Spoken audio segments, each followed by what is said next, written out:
Hey guys, and welcome back to the channel. In today's video, I'll show you how to buy Toncoin using the TonKeeper. So I'll click on buy and sell over there, and then I'll click on show more options or show all options. So when you come on show all options, I strongly recommend that you use the changely over here. It's very fast. So click on that and then tap on buy Ton. So for this case, as you can see, it will start loading up a bit over there. Okay. And now what you'll do is simple. You need to input the amount of ton you want to buy. So for my case, I'm assuming I want to buy, let me say, before all that, you have to pay USDT to buy the ton. Okay. So you click on this and then you input the amount of USD you're paying.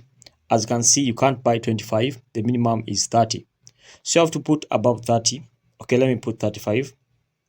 So when you click on 35, for this case, you'll be receiving 4.7 ton coins, okay, with 35 USD or USDT. So click on agree and then tap on exchange and make sure you have some USD in your Toncoin wallet, okay, or your TonKeeper wallet, and then click on exchange and you'll be able to buy them right away. So that's it guys. Make sure to like and subscribe. Until next time.